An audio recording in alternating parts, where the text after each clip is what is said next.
Hey everybody, welcome back to another episode of the podcast Strikes Back, a very special episode. My name is George and you're listening to our weekly podcast from a little bit of a different stage here. We are in isolation and we have decided to move on to video conferencing format. We're not in the same room, but hey, we figured this out. So it's really great to see Connor and Benny. How you boys doing, Connor? We got to be very direct with this video conferencing. So I'm going to be very direct and ask how you've been and how's it been working from home and whatnot. Yeah, no, it's really bizarre and weird times, isn't it? I've just been surviving, I suppose. I'm luckier than most, so I can't really complain. And we've been lucky enough that we've got a setup that we can actually do this, right? Like that's the thing that I'm through. Yeah, well, I mean, we gave it a test on the weekend. Sorry we missed last week, folks. You know, it's unfortunate, but we'll talk about a little bit about that. But Benny, how you been, man? You like your day to day is working at a cinema, and like that's just been totally upended. I know you probably don't want to talk about it too much, but anything to share there? I'll spill all the secrets, no problem. The place is completely shut down, of course. Found out just a few days ago that the government's going to be looking after me pay-wise, so that's really good to hear. Otherwise, I like not to make light of this situation at all. Of course, it's very serious, and we're all looking after ourselves as best we can, and everyone else. But I'm happy as Larry. Like I'm sitting at home 24 hours a day watching movies, playing video games. I'm living my this is my high school sadist. No, I just figured that like for Ben, this is what winter is anyways. Like he can't go to the beach anymore, so this is it's the apocalypse every year for him. Yeah, well, this is just every school holidays I ever had, so I'm well equipped to handle this. Yeah, this is known territory for sure. Yeah, it's been totally bizarre, but I'm exactly in that camp, Benny. I feel like I've been watching a lot of movies and a lot of TV, and it's been really cool because, oftentimes when we do this weekly podcast, I don't have that much to share. So, hey, is that a segue or what? What have we been watching? I listen, I'm going to just take this. I'm going to take the reins here. Let's catch on what everyone's been watching. I'm going to take the reins here. Before we, I should probably actually wait. I'm jumping the gun here a little bit. I should say this episode is the weekly show, and we've got a Rise of Skywalker 3-month retro review where we're going to be. It's been 3 months since the film came out, so we're going to be discussing that, and we've done a little rewatch, so we're going to be talking about that later. But I'm jumbling this all up. This whole video conferencing's got me in a tiz. Let's catch up on what everyone's been watching, and Tiger King. Everyone's been talking about it. Yeah. Who's been watching? I'm ashamed to say I jumped on the bandwagon for that one. I held out as long as I could, and I even had my mother call me at some point. She was like, "Have you watched Tiger King?" I'm like, "No." What did you just call me to tell me that? She goes, "Yeah, we've watched 2 episodes. This shit's crazy." And I was like, "Okay." She goes, "All right, bye now." Fucking what? Yeah, when your mum's recommending Netflix to you, shit's going pretty topsy-turvy.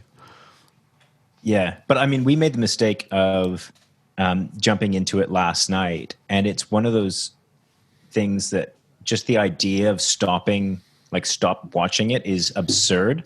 So we ended up long. It's so fucking long, right? I was just like, surely we're getting to the end now. They're like 40-minute episodes. We got through like 5 episodes or something like that. It was a fucking, It was a school night for me, so I was up until like 11:30, and that was insane.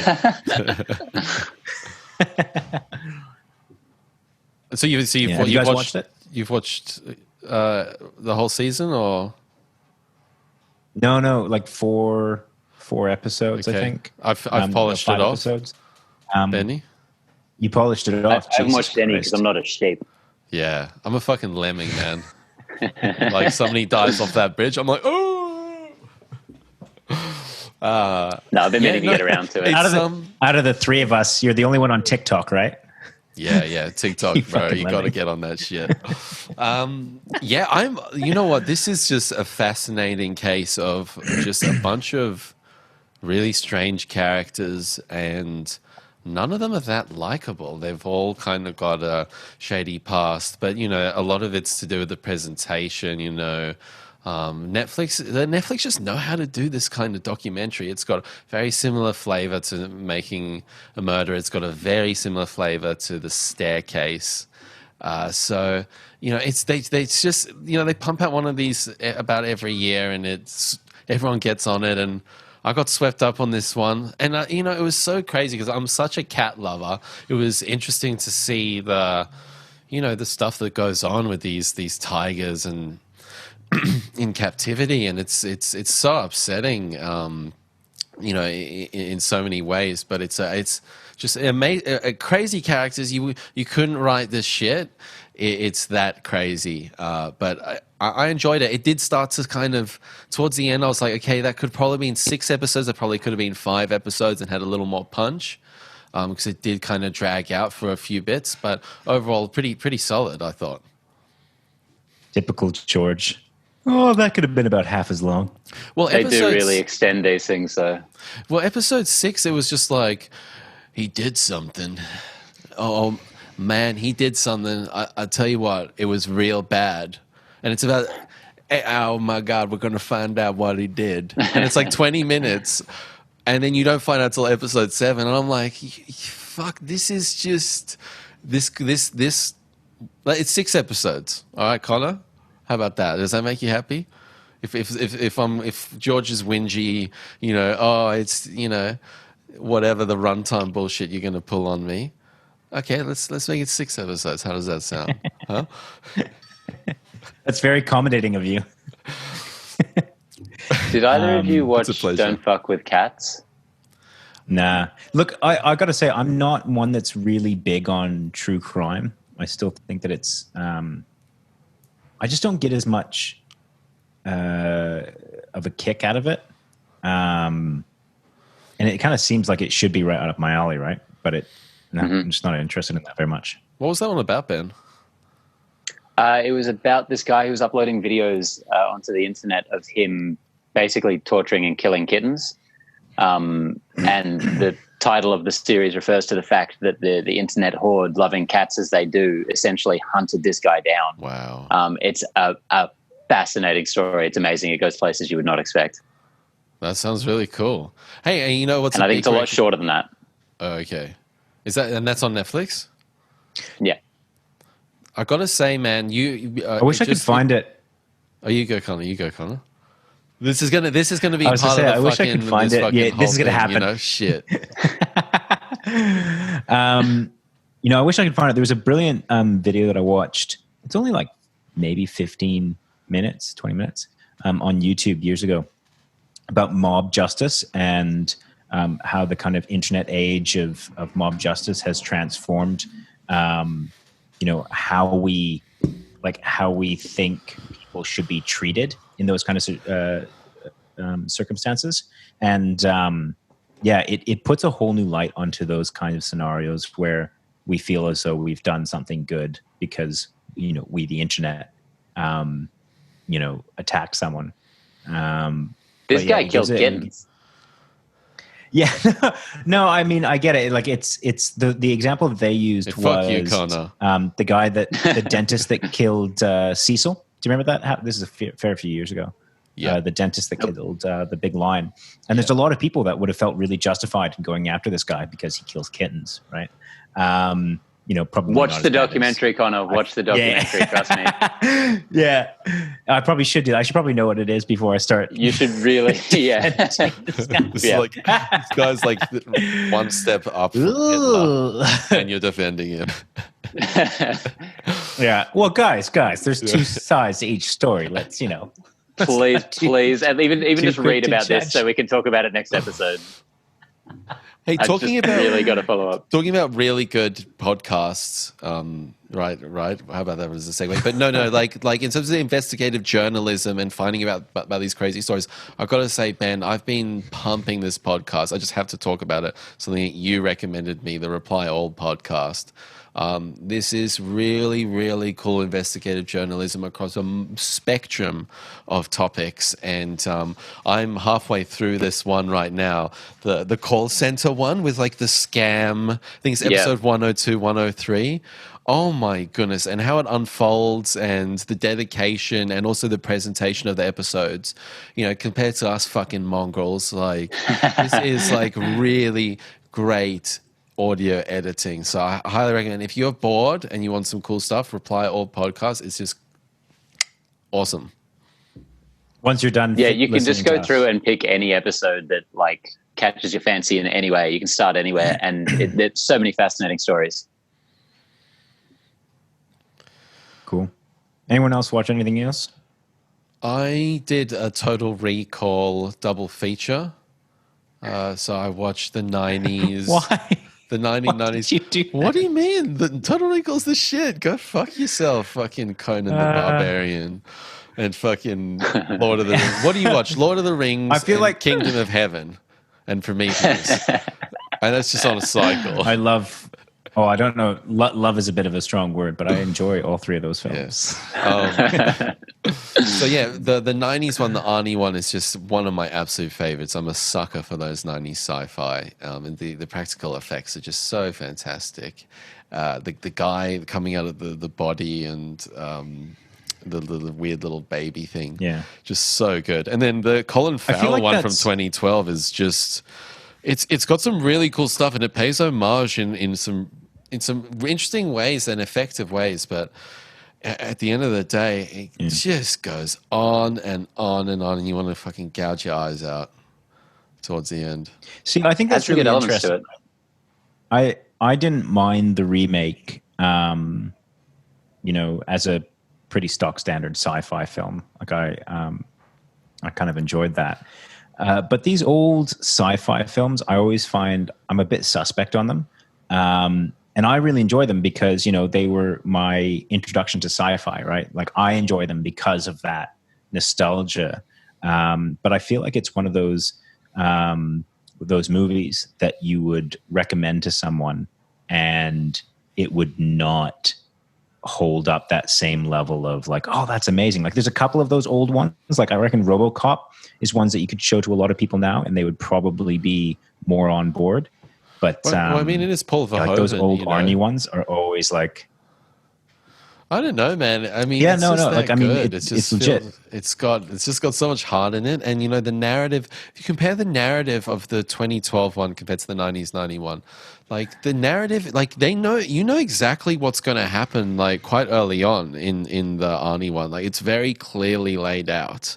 And in the 2012 one, it's so convoluted. They have all these political layers to it, which is, you know, it's cool. It's cool to a certain degree, but it gets so convoluted and just does not have nearly the same impact. But I do love these remakes and comparing them against each other. It's I just get such a kick out of it. So I like them both in their own way, and as a little double feature, it's a really fun thing to do. Yeah. Oh, what's next on your list if you're going to try and do these double features? I can't reveal my secrets, man. Nah, maybe RoboCop. I think that's an obvious choice. But you know, there's Dread. There's so many. I haven't watched Dread, the 2012 one in a maybe. Yeah, I don't think I've ever watched the original Dread. To be honest, I am the law. You're fine. Yeah. Yeah. You haven't watched the 2012 one in 5 or 10 years? I suspect you haven't.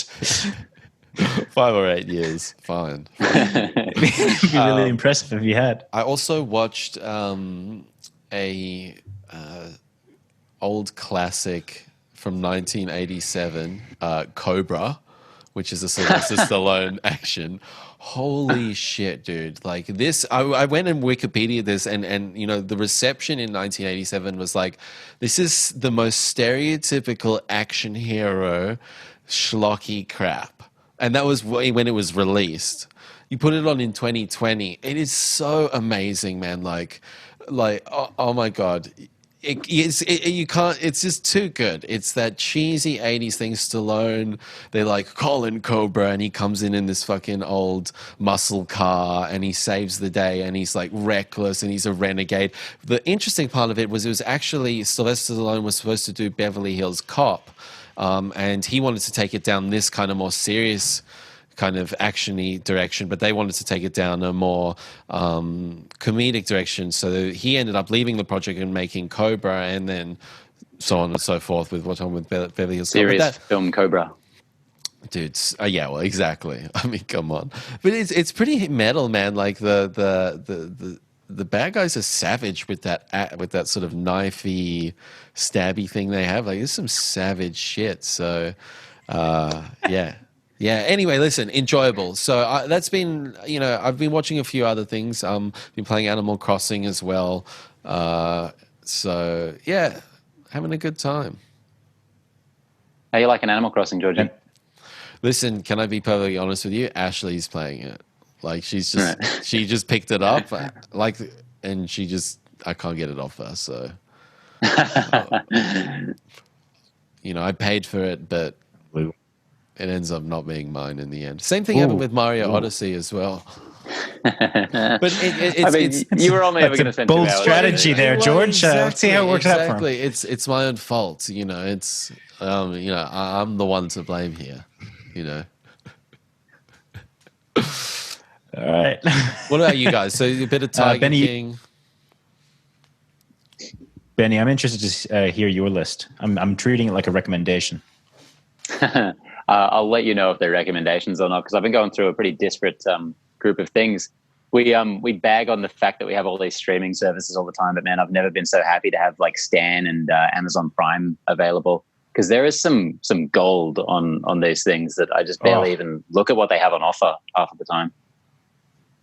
Yeah, I mean, it's a bit of a segue into what I finished off since last I talked to you guys, but I finished off Undone, cool. Which I thought was gorgeous from just from a visual point of view. Are you eating, George, on the podcast? Yeah, dude. You maniac. Dude, I'm working from home. What is going on here? We're not in the studio, He hasn't had time to eat all day at home. What is happening right now? Getting comfy, man. Okay, Come on. sorry. This is like you're seeing a new side to the podcast. George, I put on pants for this, so the least you can do is not eat. Well, we meant to wear pants.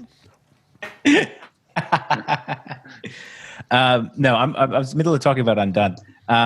Yeah, look, I visually, obviously really cool. I love the idea of having that medium for this. It keeps a certain level of realism while also allowing them to like have all the, I guess, the whatever they want to do in animation, right? Like they can do anything. So I love that they were given that kind of freedom through that medium of rotoscope. But more than that, I just really love the story, and I love the character building in it. I think that it's like spectacularly done. I think that it's a really wonderful look into a dysfunctional family, and there's little pieces that you can kind of pick out that I think resonate very deeply with, I think, most families. Maybe Wasn't Rosa Salazar just phenomenal? Oh, she's been, I mean, honestly, I want to see her in more things, like many more things. Yeah, I thought that she did really well. Did you finish that off, Connor? Finish it off. Love how they ended off the season. Really interested to get into season 2. I think that's going to be incredibly interesting. So that's a recommend? Mm-hmm. Oh, 100%. Yeah. Cool. I think everyone needs to go, and everyone needs to go get if they're not on Amazon Prime. I think that and there's a couple of other things on Amazon Prime that I've just been really impressed with. They're putting out really good content. I tried a bit of The Expanse, Benny, but it wasn't quite clicking with me. So I was like, I'm going to leave this for another time. But it's pretty out Which there. means never.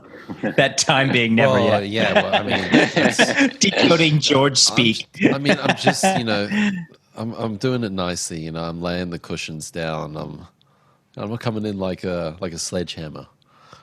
Well, I guess that can segue into my having started and continued watching The Expanse on Amazon Prime after just hearing kind of low-key recommendations for it for years from people who I would be inclined to trust. When I said to you guys that it reminded me of like Game of Thrones in space, but when Game of Thrones was really good, I guess that recommendation was more for Connor, the guy who actually watched more than 6 episodes of Game of Thrones. 10. And I maintain that. I think you'd 11 really like and a half. 11 and a half. Sorry. I apologize. Yeah, so yeah, I'm like about midway through season 2 right now. Okay. Yeah. And is it maintaining that level? Is it going to be like a Game of Thrones in the sense that the first season's really like, really good, and then a lot of people felt like that slipped? Are you getting those vibes yet? No, not at all. From what I hear, the most recent season, I think Amazon just renewed it for season 4 because it got cancelled on Sci-Fi or whatever, which does not surprise me because it is an expensive looking show. I cannot believe how good quality it looks, given that it's clearly not popular enough to sustain that. I'm not surprised at all it was cancelled because, it's kind of a cult thing even at this point, right? It's really very dense, hard science fiction. It's very much, I don't know if I've ever seen anything that feels this real in terms of what the future of space travel and space colonization might actually look like. Like it makes something like Firefly look like a cartoon, which, Firefly is a Joss Whedon project, so it is to an extent. But it's a cartoon, it's very cool, yeah. A great cartoon, but a cartoon nonetheless. The world building was really interesting. From you really got to give it time, I got to say. That's what I was like. I was like, this is, as you said, hard sci-fi, and I've got to be in the right mood to get on this. But it does look really, really interesting. Cool. Should we move on? Watching, Benny? So we're all dying to talk about. Yeah. Speaking of Amazon Prime, I just then watched the entire first season of I'm already blanking on the name, Fleabag, the Phoebe Waller-Bridge show that I'm sure you've heard people talk about ad nauseum. Yeah. So about 3 episodes into the 6-episode season, I was ready to concede that yes, it's as good as everyone says. 6 episodes in, I'm ready to say that it is just absolutely phenomenal. It is so good. She is an amazing talent. It really fits into that like Louis mold of like hilarious, fantastical, insightful, devastating, beautiful, amazing little character pieces throughout, and like just one huge, of course, main character piece spanning over the entire thing. I'm very, very impressed and can't wait for this to end so I can get back to the next season. Is that a BBC production, did you say? It's Amazon. It is British. Amazon. I don't know if it's BBC or not. Mm-hmm. They do link up quite a lot, don't they? BBC. Yeah, if it's the British not BBC, Broadcasting Corporation and British things. If it's not BBC, like just get out of my face. Don't even bother. Wasn't that Weird Rabbit one BBC as well? What was that? Watership Down. The Watership Down. The most terrifying trailer we've ever stamp reviewed. of approval. Give me nightmares, man. Those CGI rabbits were coming for me. Fucking hell. Yeah. What else, Benny?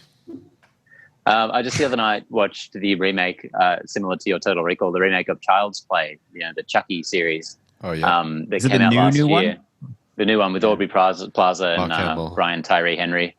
And I got a sense from the trailers that it looked like a pretty decent remake. And after watching it, I think that is fair. It's not going to blow anyone away. But I think it can stand alongside the original series as a pretty damn good killer doll movie with some really interesting ideas and a pretty damn gorgeous aesthetic as well. Sweet. And some gory as fuck kills, like really surprising for what it was. How was Mark Hamill's Chucky? Because that was sort of a point of contention that the guy who's always voiced him, wasn't. Yeah, so Brad Dourif has voiced him in like 7 movies and a TV series or some shit. But Mark Hamill took over for this movie. He's perfect for the role. He does a great job. He sounds like Mark Hamill. He sounds like the Joker at points. So it's something you haven't heard him do before, but he's perfect for it. Let's check this out. I think you might dig it. What else, Benny? And also, while I've still got you guys, I forgot to mention the last couple of movies I actually saw theatrically I saw the Personal History of David Copperfield, the one starring Dev Patel, the Charles Dickens adaptation. Yeah. Really fantastic. It's from Armando Iannucci, the guy who did Veep and what's that movie, the Death of Stalin. So it's very, very strange, because you know how the Death of Stalin, I don't know if you guys have seen it, I can't remember, has all different nationalities and accents playing these characters, which really frustrated a lot of especially older viewers in my experience, which I found hilarious. That's not the accent that's from Russia. Exactly. This movie pushes that to a whole next level, and I love it. This is the first movie I've ever seen that has completely and utterly race-blind casting. Dev Patel plays the lead. Both of his parents are white. You have Benedict Wong in a role. He has a black daughter. It's just like really immediately distracting from the beginning. But once you get used to the fact that this movie is doing that, it's kind of wonderful in some way that I can't really justify. But I really thought it was cool. And the movie itself was just so unbelievably charming. It's one of those things like with Death of Stalin, I think it would have been really upsetting. Upsetting might not be the right word, but like just kind of off-putting if one person had a Scottish accent and then the rest had Russian. But because everyone just had, all these accents, it was kind of like, all right, well, they're just going full bore with it. Like it's an actual choice that they're making. And I think that I feel as though that's what they did in this one as well, which is that it's as if it's not a historical document. It's a film. Yeah. Yeah. But I mean, I think that there is merit to people being like, that's not how it happened, or, there's a fine line between taking artistic liberty. Yeah, exactly. There's a line between, artistic liberties and, what can come off as either being lazy or, whatever have you, right? So it depends entirely on the project, of course. Yeah, I think that's what people don't take into account is like context. What is where are we going with this piece? Are we trying to do a very sort of one-to-one sort of a reenactment? Or in the case of Death of Stalin, this was this had so many comedic edges to it. It was so fourth wall breaking. It wasn't like a clear representation, this is a film, from a year, 50 or 60 years later, looking back at another time, there's so much in there. You're just panicking with his history. Stalin is what year? Hey, fuck you, you little bald motherfucker. Hey, well, talking about motherfucker. I wasn't judging. I was noting. Oh no, sorry, Benny. You had a couple other things that you wanted to. One last thing. The last thing I saw in theaters, possibly ever, who can say, was Pixar's Onward. You saw that? The Chris Pratt, Tom Holland new fantasy. Yeah, the last 58 times I've invited you to a movie, you haven't come, so I kind of gave up on this one. Oh, come on, 54. Please tell me it was just. Give me this. Was it surprisingly good? Like, did you enjoy yourself? That's a pretty perfect way to describe it. I wasn't entirely surprised because it's Pixar and I still have enough faith in them, and I thought it looked pretty decent. But I will say, for like, it cocoed me because for the first like 2/3, 3/4, it was pretty good. It was pretty solid. It was like good, fine to good. And then the end rolls along, the last act, and it just fucking steamrolled me. I'm like, that was phenomenal. And it's a shame when a movie isn't that quality that it can be all throughout, but at the same time, there's something to be said for a movie that kind of lulls you into a false sense of security and then knocks you out of your fucking seat. So I kind of walked out of it being like, that was really, really great. And it's a shame it will get no release ever. I think it's on Disney Plus in April. I honestly, I really needed that. I don't know why, but I think like I need Pixar to still be good. Like that's something in my life that I feel like I need. You guys been getting punked. But, I enjoyed it. You guys been getting punked by Pixar for the past decade, all right? Let's see. Let's do a review when it comes out on Disney Plus. We did the. I thought you were gonna. Yeah. We did. Jesus, relax. All right. Well, Benny, that was some good recommends. Connor, what are there any other than Tiger King? Anything else of notes that you've been watching, dude? Apart from that, Undone, me and my fiance, we try to keep up to date with the Hamish and Andy podcast. For people in Australia, you'll probably know who they are. They're like TV/radio personalities. They were super relevant in 15 years America. ago. Is this 2011? Like what? I still like. Do you remember Richie Benaud, Sorry, mate? yeah. I'm pretty sure they have one of the most popular podcasts in Australia. Yeah, I've So been listening to Fitzy and Whipper. thank you very The much. normies, yeah. Oh, much. Sorry, my bad. They weren't even relevant in 2011, let alone now. Fuck off. Yeah, no. So we listened to their podcast a lot, and you know, I had never really gone through they've got these like really hilarious TV shows where they do these kind of like travel expeditions overseas. And so we kind of went through their back catalog. And, you know, a lot of people will have seen a lot of like the highlights that come up on YouTube of them doing ridiculous things. And so we went through that, and I was really, I was all over the spectrum. There was stuff that was like, well, that was why there's lots of highlights out there and not the whole shows. And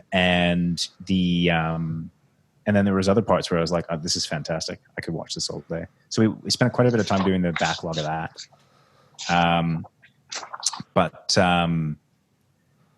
You know, apart from that, I haven't had any more time to, unfortunately, to go check things out.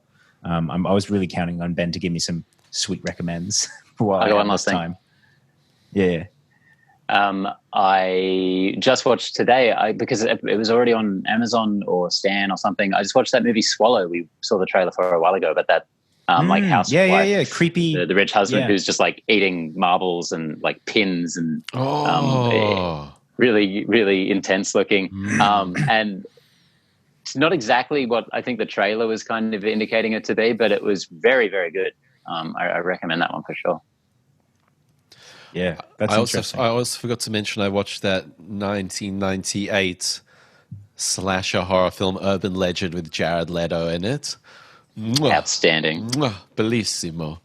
Like seriously, goodness. this was some B-grade scream. So yeah, if you're into crappy 90s horror and you haven't seen Urban Legend, it's a high recommend from me. That's what horror was back then, man. Like that's before like that's in that intermediate period before like the old monster movies and slashes and before we got like the elevated horror era that we're in now. Well, yeah, that's what's so interesting is like I was watching Red Letter Media's review of Cabin Fever, a re-review thing that they do. And Cabin Fever, they were sort of referencing how Eli Roth in 2002 was sort of saying, I'm bringing back the real horror. And, you know, in the 90s, you know, with Scream, you know, horror went through this really weird sort of spot. And I love Scream. I think Wes Craven's awesome, but it was all that slasher, teen, high school kind of stuff. And it's completely evolved into something completely different now. But, you know, in the late 80s and then coming into the 90s, it just changed. So I'm kind of revisiting a lot of those pieces because it was quite an interesting time, and there's a lot of uncovered gems in there. And I wouldn't call Urban Legend a gem, but we're all guilty of it. Yeah. We're all guilty of it one point or another, but I do have to laugh when people say true horror, as though you could, I don't know, potentially define it. Like it just, I find that to be somewhat ridiculous because if you look at something like Invisible Man, which came out quite recently, it's very sophisticated. True horror. That's like, you know, I'll watch that as a certain piece or in a certain mood or whatever that you may have. But you go to the other side of the spectrum, like the schlocky Evil Dead type stuff, which is as much, you know, quote unquote true horror as you're going to get as well. And those movies are miles apart, like continents apart. It's crazy. yeah. So I love to see how it flexes, how it changes, like how much diversity there is within the genre. Yeah. Ben, are you drawing? No, not at all. I just want, you son of a bitch. I had a feeling something like that was coming. I fucking knew it. Gary, on to the topic, please. The topic at hand. You're always bringing up Peaky Blinders. Oh my god! Oh my god! Wow. For those listening, just go to that moment. Just go to our YouTube page and watch that little moment. All right, should we get into our little reappraisal of Rise of Skywalker? Unless there's Gladly. are there any? do it. There's no headlines. Oh, there's any crap to No. Sony's. I did something very Sony's strange, fucking off. and I wrote notes that I've left in the other room. So I'm gonna go get those. Yeah. Talk amongst yourself. Well, Benny, what you wanted to bring something up in terms of news before we get into the. Yeah, I just read, and this is obviously no surprise, but it is kind of stark to just actually see it written out that for the first time in history, the US box office recorded $0. Wow! Because yes. there's no movies, there's no theaters, and that's crazy. Doesn't mean anything because all the theaters are closed, obviously, but it's just weird times. Yeah, absolutely staggering. Absolutely staggering. We're in crazy times, and it'll be interesting to see how these movie studios approach the next period. I mean, we've speculated that Black Widow is going to come out on Disney Plus. I'm not sure. I'm hearing from really bad sources that might not happen, but Hearing from really bad sources that it will.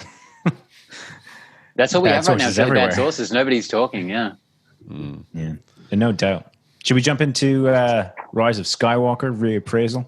the dead speak. I'm so that is literally it's the first thing on my notes is the crawl with the dead speak. It's not a great way to start out this film, is it? Can we talk about before we should we set the scene? Because I think that we need to kind of explain. We all watched it when it came out. Have you guys watched it since? No. It's been like a full solid 3 months. Yeah, me neither. So it's been 3 months. I think we all had a feeling that this was a movie that was going to change over time in terms of our opinions. And I think that's exactly what's happened. So yeah, let's get into the good, the bad, and yeah, and I think just as a top line from you can go listen to our old review, but I think we all generally quite enjoyed it. I don't think we thought it was the most profound or mind-bending piece, but it was kind of like a greatest hits of Star Wars, crowd pleaser, and had great little action sequences, and really kind of kept attention the whole way through, and was enjoyable. Yeah. It was fan servicey for sure. Yeah. So yeah, let's jump into it. Like I know we're kind of talking about, but that crawl I think really sets the pace for the rest of the film. In that there's going to be a lot of things that we're going to throw at you. They're not going to make an awful lot of sense. We're just going to tell you this is the way it is, and you're going to have to just like strap in and go with it. And I think maybe that's the best way to do this film. Considering what they were planning on like doing for the rest of the film, maybe just open up with the most ridiculous, like the dead speak. I'd be okay with that if that's what they did, because I didn't mind at the time, just like flowing with this comic book logic of this movie, just like this happened, it's fine, go with it. I'm like, okay. What I find so funny about that opening line though is it's specifically referencing something that happened in a Fortnite event, because that's where they released that Darth Sidious communication that he spread across the galaxy. It was a Fortnite thing. Like they played it in Fortnite. Shut up. So you're not only to really experience this film, you don't only have to read a comic prequel or maybe read a little novella. You got to play fucking Fortnite. Yeah, I think that's really a testament to a lot how of strong the Fortnite brand is.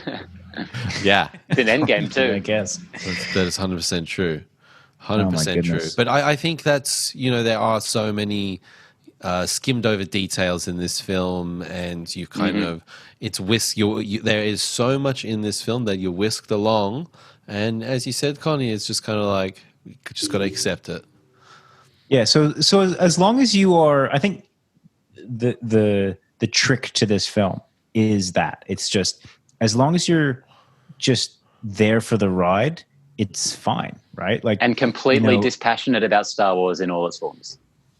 Yeah. Well, I mean, then you probably have a good time. In this, In this, yeah, oh, I see what you're saying. Yeah, I mean, oddly not though. Like, there's a lot of really fan servicey points where obviously the only value you'll get is if you do care about Star Wars.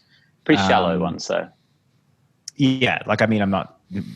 What other kind of? Most of the fan servicey Star Wars things are fairly shallow.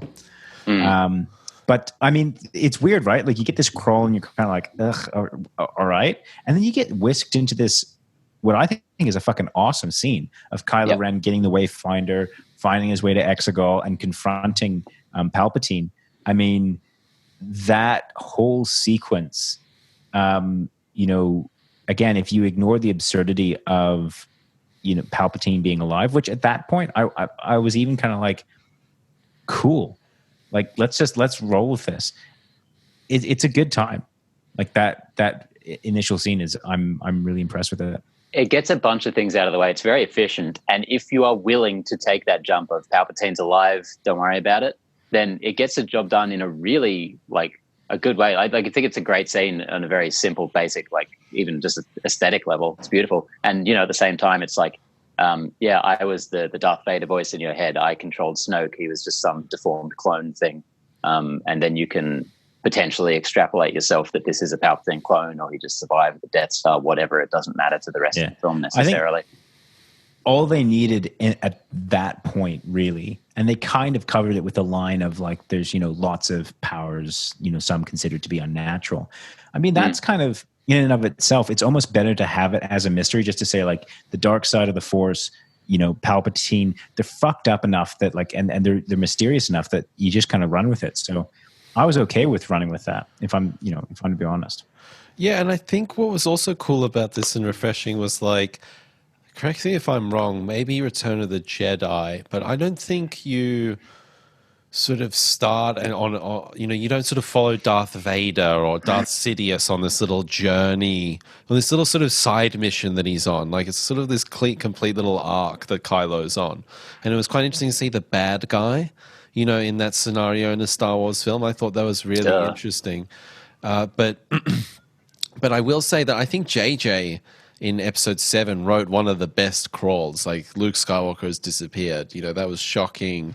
It was a great crawl. And I think this is the worst crawl out of all 9 films. I'd have to compare them side by side to really nail that. But from memory, you know, this one is just a stinker of a crawl. But I agree with you guys. An awesome first thing was, and Palpatine's presentation is just fantastic in this. He is creepy as shit. I can imagine a 6-year-old or an 8-year-old in the cinema freak the fuck out by this.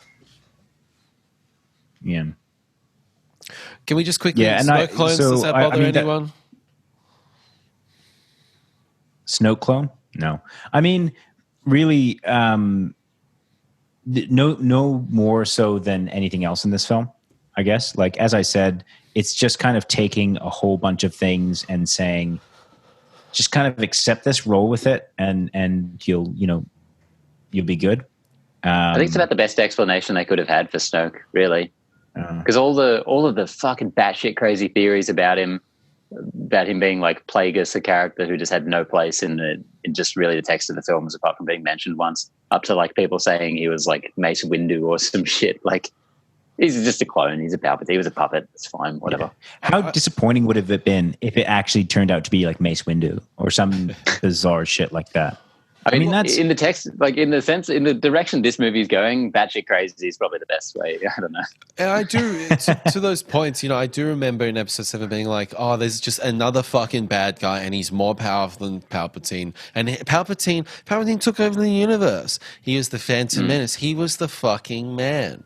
And then to sort of move through this trilogy and be like, oh, Palpatine was still the guy at the top. It's kind of like, oh yeah, that does make sense. You know, that does kind of, in a way, it you know, they get away with it from that angle.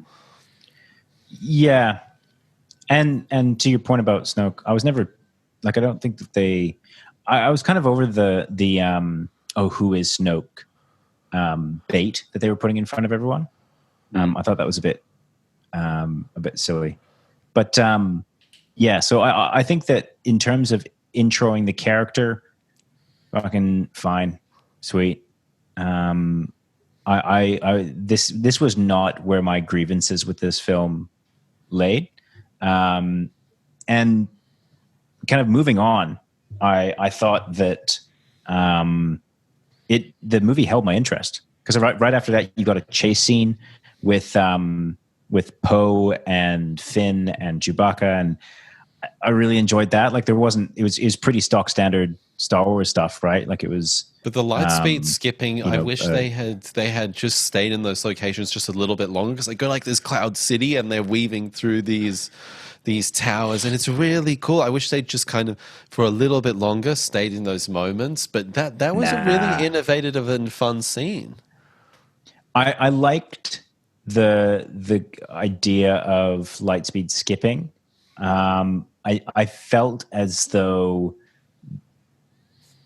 I don't know, I just kind of them going to like Cloud City and then all like these other places, I wanted that to be over with real quick. Like, I didn't want it to be too like, hey, look at this weird and wacky place. But that's what Star Wars is all about. Preferred them. Look at this crazy world. I mean, holy shit, there's this green world with this giant snake. I was like, fuck yeah. You don't tell me anything. But it felt like cheating, that. Right? It felt like it felt like cheating, and like it just gave you like 2 seconds of it almost. Like, I love how when they like jump into a planet and you can kind of almost feel as though it's like lived in, like when they go to Kijimi or whatever it's called. I guess that's why I thought it was innovative, that kind of fresh. Yeah, that's fair enough. But again, not where my issue lies. The first real indication that this film didn't really know what it was doing, I think, is when you get. Oh, he's gone. Bye, Connor. Am I still? Oh, am I back? You're back. I'm getting internet connection is unstable. Apparently, I'm getting the NBN on the 24th. So keep fingers crossed, boys. And you're always bagging on my internet, mate. I'm stable. Look at this stability. Yeah, I know. Huh? If we were at if we were at the other place, I'd be fine. But what did you think of that Falcon scene with?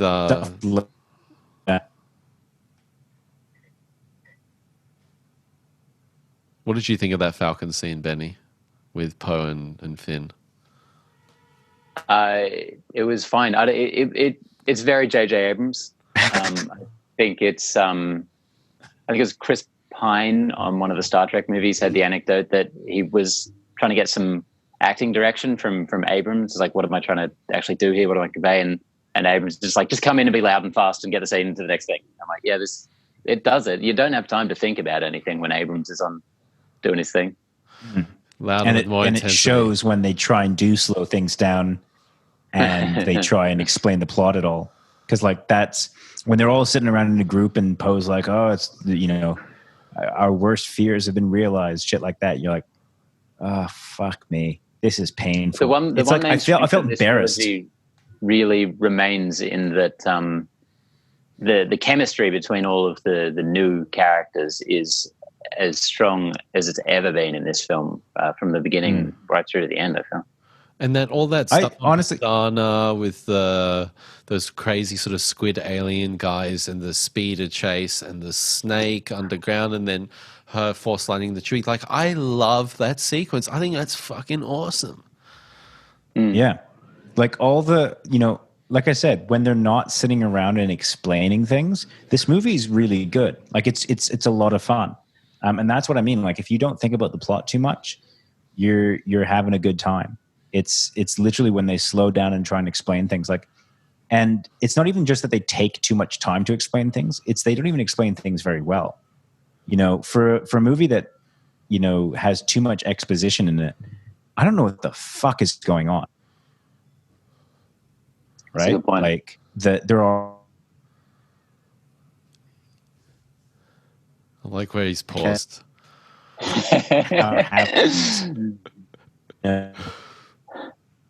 Every time. Saw your internet out. That's where it's going to make a decent point. Do you want to talk for a while? I'm just saying that there's like all these parameters. Am I back? Yeah. You just By the time we suck answer, shit you'll out, be dude. gone. Yeah. All I'm saying is that for a movie, like they seem to just kind of like they don't explain the parameters of certain things. Like especially with like this whole idea of the Jedi being with me. All right, what the fuck is that actually? Like, what does that meant? Like, that was never really explained. 1,000 generations of the Jedi live within her. Duh. My bad. Maybe they did explain it though. Yeah, I think that there's some really great stuff in here. I love the scene with Kylo coming into the sort of meeting with the generals, and he force chokes that dude and slams him on the ceiling. Like, that's just badass, and the kind of stuff I want to see with a sort of Sith overlord. Yeah, it's a very different energy than Vader. Vader was a little bit more, you kind of. There was a stillness about him that made him very creepy. Whereas Kylo, it's perfectly shown in the first one where he goes ham on that with his lightsaber on the console, and everyone is just kind of stepping back. I'm like, fuck, that's like, I really like how they've gone that direction with the character. Yeah, and I love the scenes in Kojimi. I think there is a little bit of a lull there, but I kind of like the World War II oppressed feel that the sequences have. Babu Frick is really fun. C-3PO, man. Yeah, C-3PO. This is probably C-3PO's best performance. Definitely. Probably. Which one is he better in? Maybe for episode 4. Because, he is really so much more of a key component of that, especially in the front half of that film. But then JJ really plays with, everyone bitches and bitches and bitches. Says JJ took nothing from The Last Jedi. He took a few things, and one of the things he did take was the Force Skype, and he took that to the next level. And some of those battles that Kylo and Rey have are really, really sick. I just get such a kick out of those. Honestly, the best thing about the new trilogy is that mechanic that they brought in. I think that's such a cool thing.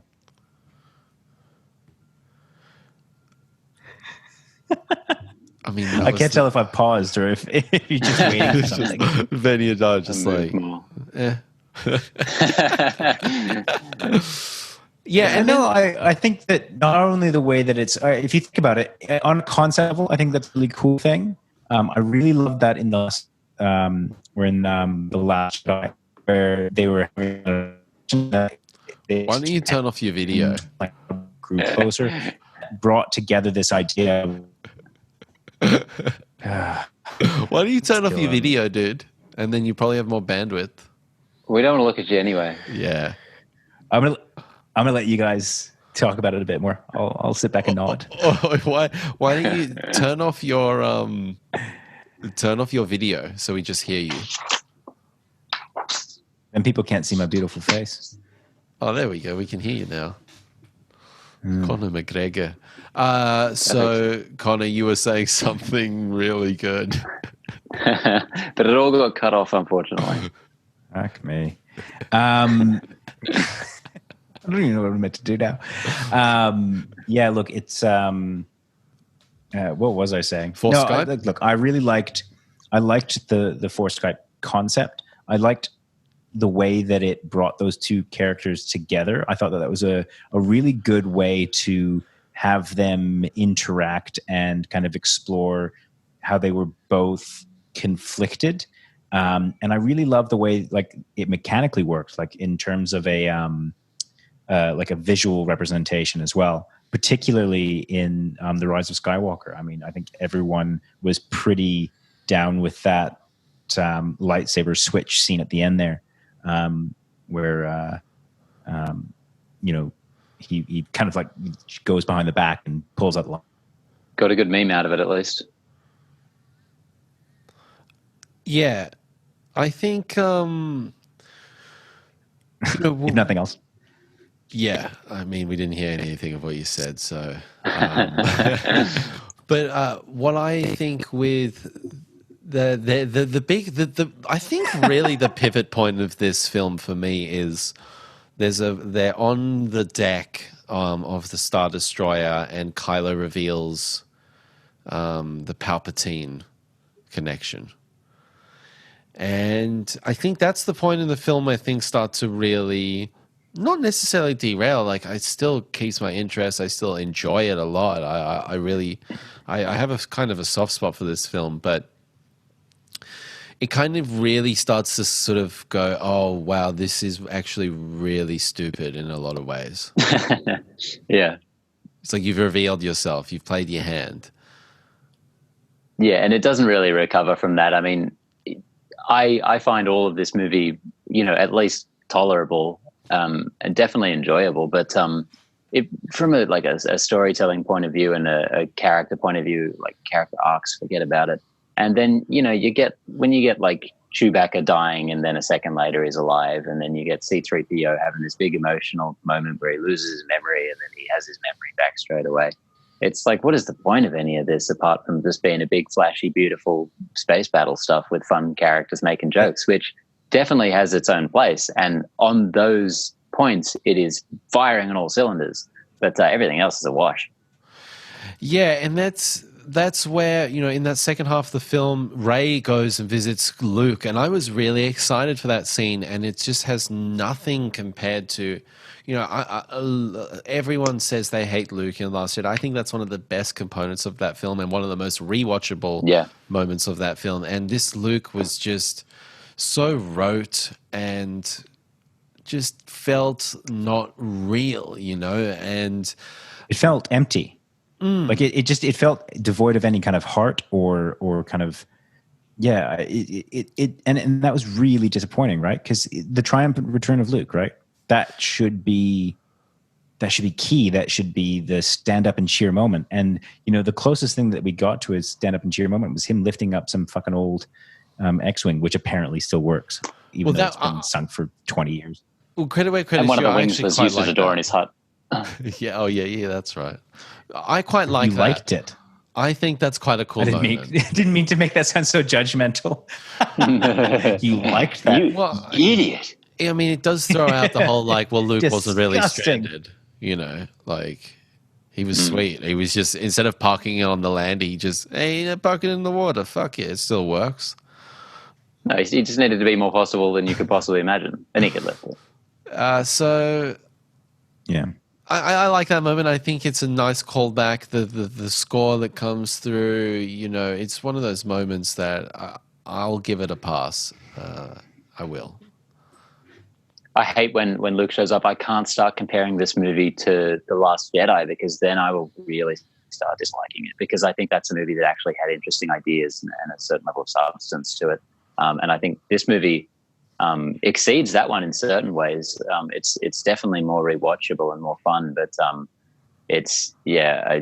Connor, I think you said hollow or empty when Luke shows up, and compared to that one, I think that's fair. And yeah. And I mean, it really comes back down to that. If you think too much,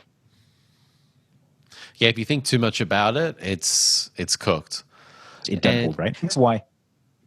Yeah, and that's why Disney motto. People thinking back on this film. Yeah, people thinking back on this film are going to inevitably hate it more and more, and that's exactly what happened to me. Right? I spent the last 3 months thinking about this film. What could have been? All the changes that I would have made if I, if I could have jumped in the seat or anything like that. And it makes you resent this film. But one of the things I did enjoy, brand maintenance. Yeah. But one of the things I did enjoy was when I chucked it on again, I was like, oh, actually, this is kind of fun. It's one of those movies that you just have to enjoy in the moment. And, it's just going to inevitably become less and less good, I suppose, as time goes on. Yeah, I mean, that puts this more in the realm of your Fast and Furious movies. Well, and also the production budget of this film was $275 million. It's one of the most expensive films of all time. And it shows. See it. It looks beautiful. They have put this together from a technical level. This is just outstanding work. Yeah, I think this is one of the most beautiful productions ever put to screen. The thing that really had me kind of buzzing on it so positively after the first couple of viewings in the cinema was, in a big part, just the look and feel of it. It felt so real and tactile. You have all of these, animatronic creations and puppets and shit, which as to any degree that I am actually a Star Wars fan, that's one of the things I really appreciate about the franchise. That's seeing these new worlds realized in a way that is real, is so important. Looking at some of the things they made for like The Force Awakens, just these big CG things, even though they wanted to say they were doing more practical stuff, they lathered over a lot of it with CG faces and shit, and none of it really sold for me. Whereas this movie, I think, nails that on every count. Yeah, even Maz Kanata, she's practical in this, and I think Maz Kanata looks and she looks awesome. like E.T. She's like the first thing I've seen since the 70s that really reminded me of E.T. And as a huge E.T. fan, I'm like, that is such a beautiful thing. That is puppet for like 2 seconds. Less butthole eyes, more E.T. Yeah, and then the biggest, I do love the final Palpatine scenes, but it really doesn't make much sense. And no, the final. First of all, just quickly, one big nitpick is if his plan is to make her kill him so he can take over her body, don't tell her that that's going to happen if she kills him. Yeah. Just piss her off until she kills him. Easily. I mean, but this is the thing where I said that there were no parameters set, right? Like there's no understanding of does she have to kill him in anger? Is there like an intent thing? Like does that mean that he killed his, like is his master like Plagueis him? Like again, it just didn't, there's a lot of like little kind of things that weren't explained very well. There'll be visual dictionaries coming out for the next few years that explain each little bit. And that's the problem, right? Figure it out. and I'm a fan of show don't tell, but in this case, there's neither. Yeah, the audience was just kind of left in a. Yeah, I can't actually watch this film from the perspective that Palpatine is a clone in this. It just shits me that hard. But I'm like, it doesn't matter. He's Palpatine. He's a badass motherfucker. He took over the universe. Deal with it. But also the one interesting thing is in this he talks about the Force dyad, and I read all the leaks up until this, and in the leaks you sort of saw the development of, I think JJ was messing and tinkering around with these final sequences to the last minutes because there was a lot more stuff here, and one really big component of this film was this introduction of the Force dyad, and he talks about that, and that was actually going to be a much bigger part of the film, and part of it's kind of like explaining Force Skype and saying, these guys are the Force dyad, this duo that comes along every X many thousand years, and Palpatine's going to absorb their energy. But, it got glossed over, and it's mentioned. It's nothing in the film. Yeah, but it's interesting that it's still in there for a split second. But it's pulled out a lot. The problem is that they showed it, and then they gave it a name, and then they expected people to just understand what that meant. Right. And I think that they were trying to have their cake and eat it too, right? They were trying to kind of like show this connection. And then they were going to bring in some lore, and they were going to like try and, it's really difficult to explain lore or to show lore, right? You need that thing at the beginning of the movie where like once in every 1,000 years, a dyad in the Force comes around. And you're like, okay, that was cheesy, but I'm never going to be able to read a crawl in any other voice now. You've ruined all of Star Wars. The dead speak. Oh no. I thought also the way that Rey actually takes out Palpatine in the end was pretty piss weak. It's like, one lightsaber. So weird. No. 2 lightsaber, go die now, evil Sith Lord. Like, I'm sorry. Even if I'm most positive on the film, I don't really get what was happening there. Imagine if 1,000 generations of Jedi who live within her showed up. That would have been pretty cool. There should have been Force ghosts all around her. Yeah, it should have been so fucking bizarre. Neeson with his face replacement, like DH Liam Neeson, DH this bloke, DH that bloke, get them all in, bing bada boom. Honestly, the most bizarre thing about that, and I was thinking about it made zero sense that, the whole idea, like her whole thing was that she needed to connect with these past Jedi. And I was like, okay. And then that clearly wasn't enough, but adding a lightsaber was like that just didn't make any sense. Like I was really weirded out by that piece. And that's part of the DNA of this film is we've talked about it at nauseum on this. It's flashy. It's cool. Double Moments. lightsaber with lightning, dead. But at the end of the day, it doesn't mean much. What's everyone's opinion 3 months later on Raylo kissy kissy? Oh, I love you. I could have Up, done down. without that. I mean, I like that. Look, that wasn't actually what I had an issue with in terms of that scene. Like, I was like, you know what? Fine, yay or nay, it doesn't really matter that much to me. The thing that I hated was the timing of it all. Right? It was she dies, he resurrects her, they kiss, he smiles, and then he falls down like 2 seconds later, and you're like, wait, what the fuck? It's almost like happened? a comedic beat. It is, seriously. And it certainly elicited a lot of laughter in the sessions I went to. Really? Oh, yeah. Huh.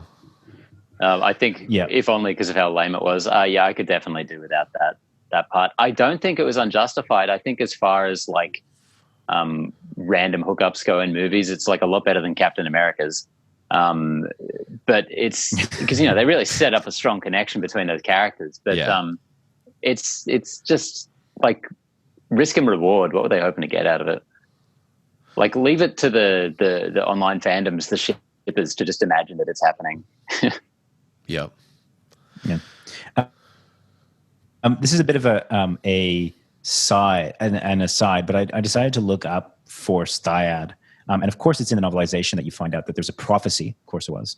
Of course. And that Sidious had tried doing it before, and Plagueis had tried doing it before. Like, all these like fucking.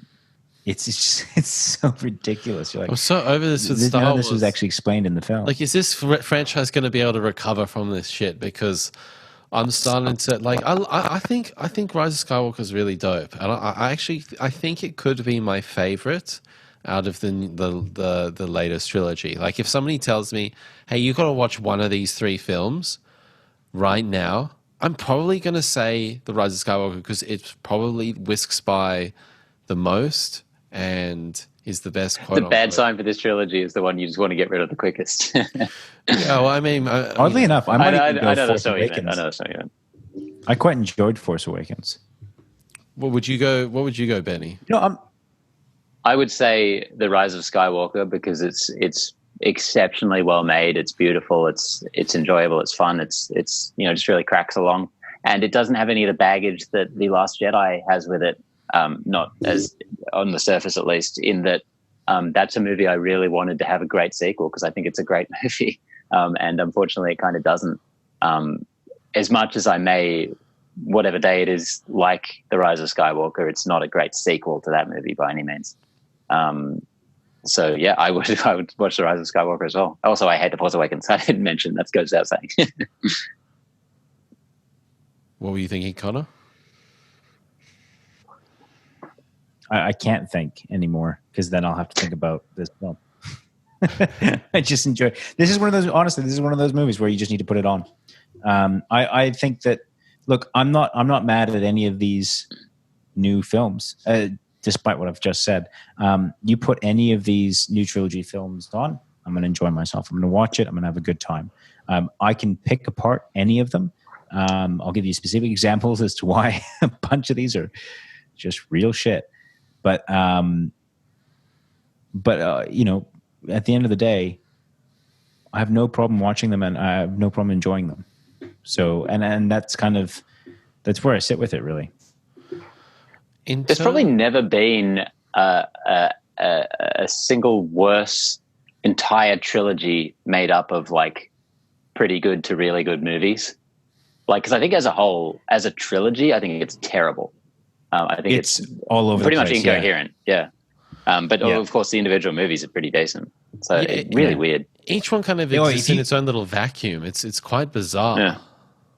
Yeah. Especially when it was being coming out from Disney right alongside the complete opposite end of the spectrum, the MCU, the greatest example ever of like inter-movie continuity and wrangling all of these properties at the same time. They just had 3 movies in one franchise, one story to tell. couldn't manage that. It's so bizarre, and I still think that like it's a bit weird when you think about the prequels and the new trilogy, in that it seems as though they kind of went polar opposites, right? Like the original one had a certain continuity and a certain overall plot structure that I really enjoyed, but individually those movies were shocking.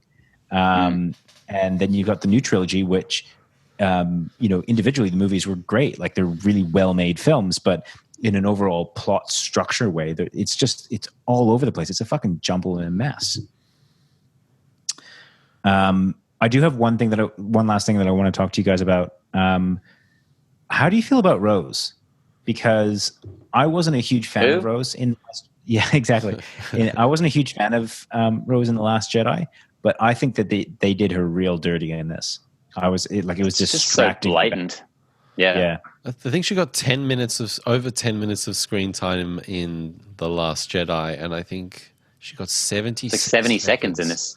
Yeah. That's horrific. That's rough. And it was distractingly bad. She is, she as a human being experienced a lot of trauma from that role.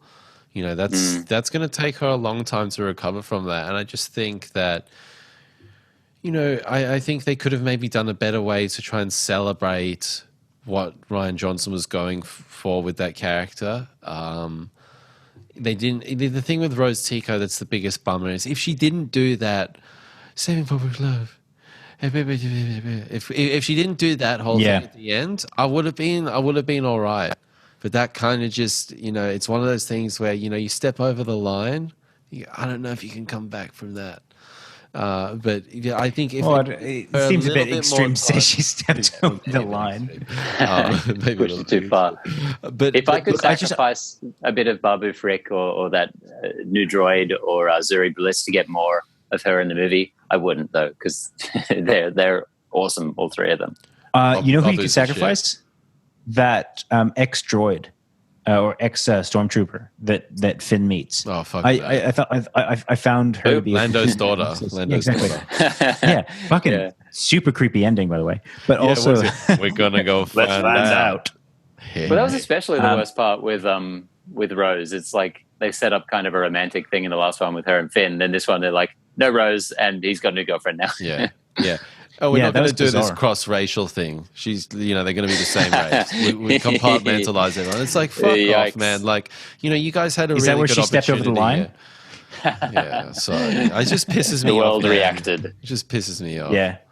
No, I felt like that whole Stormtrooper, like they kind of tried to bring in that Stormtrooper storyline, and I don't think they had done enough to earn that storyline. Like there was no background onto it. I think that it just kind of shoved in there in the third act. There's room for such a great arc for Finn in this film, especially regarding the other stormtroopers, and they kind of lay out parts of it in that the Colin Trevorrow leaked script, the kind of dot points that were really there to be set up from the first film. Where we kind of start following him as the lead character. That really could have come together in a great way, and it just feels like they had no interest in revisiting the previous films whatsoever. Finn has nothing in this movie. Finn started out as one of the most awesome characters. I think he has one of the coolest arcs in Episode 7 and Episode 8 and 9 that is completely squandered. And from the sounds of it, the Trevorrow leaked script, him hearing, him wrestling with these stormtroopers as these human beings, and the gray area of what's going on with these wars, and it just sounded fascinating, and it would have been a nice continuation from. I think one of the worst casualties from The Last Jedi is Finn, like that he just got shat on in that film. That's a headline. Anything else that you guys want to touch on? Yeah, Georgie, you mentioned the grey area. I mean, how could we not mention the grey area of the Force itself? There were so many rumors and so much speculation about the grey Jedi or the grey Force user that Rey would become, which I thought was such an interesting route for the franchise, given the kind of shades of grey that they were introducing with Kylo Ren and Rey that were, really not present in the original trilogy.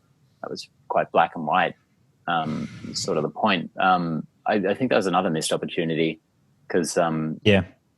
you know, we had that such an interesting thing in The Last Jedi, and I hate to harp on about that. I hate to even think about it because what a missed opportunity it all is. But about, you know, killing the Jedi because the Jedi were wrong in the prequels, and to really canonize that as being the point of the prequels because it's kind of muddled in them is so interesting.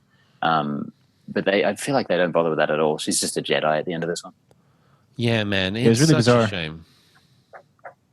Yeah, and you know that kind of again sums up this movie. There's no room for subtlety. There's no room for, you know, expanding on really good arcs. It's just it's very surface level, and a lot of it's really fun. Like if you look at the surface level chemistry between all those main characters, there's so much chemistry, right? And it's really enjoyable to watch. But if you look at the individual arcs, if you really look at the kind of the motivations by a lot of these characters, you know, it's just not there. And some of it. They have a little bit of room to operate where you can give them some slack in the sense that, you know, Leia being a main component of it, you know, was no longer there to shoot new shit. So I mean, like, yeah, some of it's going to be pretty dicey, but you know, they could have still done quite a bit. And I think the sound, you know, Trevorrow's script with the Grey Jedi, you know, that speech that Rey gives at the end where she's like, you know, I will not reject my anger. I will, you know, I will embrace, get laid. You know, I'll embrace love. You know, all these things were taboo across these different, you know, I'm going to get some Kylo dick, you know what I'm saying? But, you know, like that was such a fascinating idea. And I completely agree that the Grey Jedi thing, you know, let's hope that they can bring that in down the track, because I don't really know how you can bring that in a prequel if the dogmas are so set up in that way. You know, you kind of, this was the time to do the Grey Jedi. You know, we've had 9 films, we've had these 2, you know, these polar opposites, and now But it's too late, right? I don't want to see it now. Well, I want it's gone. I want this timeline, the Skywalker, to be done. It's gone. No, but I mean the opportunity of the Grey Jedi. Like, I don't think you can do it in the Knights of the Old Republic. Maybe you can. Maybe I'm. But I think this is a future thing. This is like we'd have to do 500 years in the future after Episode 9 to bring in the Grey Jedi. You know, I don't think. I think they kind of fucked themselves by not bringing it in here, and it was a really great opportunity. Yeah. And really all we get at the end is that little scene with Luke and Leia, and it's, you know, it's fine, but I don't get any emotional connection there. It's trying to say, you know, those are our parents, but, you know, Leia's, we haven't really talked about Leia in this, but yeah, what's your last name, kiddo? But who are you? Ray. Specifically, I need you to say a last name. What's your social security number? Can I give you guys the biggest missed opportunity in this entire thing, realistically? When they're at that festival, and the little worm kid comes up to Ray, and she goes, you know, what's your name? She says Ray. Goes, no, I want to know your family, Ray. She says, well, I don't have anyone. She should have looked at her dead in the eye and go, Ray Solo. Ray Solo. Dude. Fuck yeah. That is the shit. God, that should have happened at the end of the movie. That should have been the final guy a thing. job. Fuck you, Chris Terrio. Conor McGregor's coming. He's transitioning from MMA. Got you now. But like JJ was trying to, you know, Leia feels so flimsy in this film. Like, it's a technical wonder. Understandably. They're able to what the fuck, Carrie Fisher? Understandably, but super flimsy. So like to get the connection that, you know, she was training her is kind of, it doesn't feel like very ingrained, and then to get like, it's her surrogate father and her surrogate mother, like it just doesn't have the impact from the story that I wanted to emphasize. Despite how little she was involved, I think they were still too ambitious, right? I think they should have really scaled back a lot of that stuff. With the interactions between Rey and Leia, and just kind of, you know, I think it would have been a better idea because they tried it and it did not come across good. Yeah, I know. That's what I'm saying. They should have scaled it back even more. Like all the scenes that they were like riding around the responses they had. Yeah, it was filmed from her. Painful is the right word. Well, okay, gents. how's everyone feeling? So I guess, as a final sort of reflection point here, take a look at yourself. Did you achieve what you wanted to achieve? No, like what? I'll even go so far as to coming back on video. If you could compare yourself, your feelings from December to now, where's your head at with Rise of Skywalker as a little sort of summary of this exercise? Yeah, watching it, it's pretty much the same. If you just kind of let the movie take you away with the visuals and the fun of it and all that kind of stuff, it's a really good time. It's really only when you overthink it. And for the people that don't like it because of that, I'm not shitting on you at all. I think that's a completely valid way to think about this film. Like, to just say that there's no plot and, fuck this film. It's a fair call. But for me, when I watch it, I still get a kick out of it. Benny? Yeah, I like this movie quite a lot. And I think, and I've said this before, I think I've been given permission by myself to like this movie as much as I do, because I had given up all hope after the just absolute shit fight that followed The Last Jedi that movie was ever going to get a proper sequel. So I'd already gone through all of the stages of grief by the time this one rolled around, and was able to just take it almost as fan fiction. And within those parameters, I think it's great. Yeah, it does feel very fan fiction-y. It really does, especially the Darth City stuff. Yeah, I really do have a soft spot for this film. I don't think it all comes together. And as an episode 9, this is pretty fucking lackluster. But if you were to just say to somebody, hey, check out Star Wars, this is actually a pretty good one to start on, I would say. I think it kind of whisks along. You don't really need to know too much. Here's the good guys. Here's the bad guys. Let's go do some cool shit. This might be actually a good entry point into the franchise. Fun planets, fun creatures, fun characters. The creatures are incredible. The settings are amazing. The attention to detail is there. Not in the story, but in terms of the visuals. This is really, and you know what? I watched the 2-hour doco that comes with this, and the amount of work that goes into it. You just don't think about these things. We criticize and nitpick all these films, but like the amount of man hours that goes into these things, as you say, Benny, it's a miracle these things get made. It's fun. It's Rise of Skywalker is a fun time for me. Well, that was fun. That was. I enjoyed. Sometimes a film, when we do these reviews, we're like, we come out and we're guns a-blazing on a film, and then a couple months later, it's, how are you going? But I think Rise of Skywalker's kind of maintained a pretty solid level. So I think, I don't know if you guys, are we done here? Is this I think that's episode? It. Oh, no. Well, guys, at home, we have something really cool coming up. We're going to be getting our friend Dane Hallett, who is the production concept designer and an amazing artist who's worked on things like Alien Covenant, and we've interviewed him in the past, but with this whole remote recording thing, we're going to try and get a few guests on to try and mix things up. But yeah, he's worked on, he had his short film that he did with Blumhouse come out last year, so we're going to be talking to him about that and some other fun projects, and just what is it like working in the movie industry. So if you do have any questions for Dane, hit us up, because I've got plenty myself. And stay well. We've got a bit of a flow going, and we're going to be back next week. And we'll see you soon, Connor and Benny. All the best. Gotcha. Get your internet sorted, Connor. All right. I'll get onto it. Bye. Yeah, I'm recording this from a phone on a selfie stick, and mine worked out better somehow. my phone is like, it's worse than this. Like right now I'm in a dead zone. It's. Did you tether your phone? Get into it.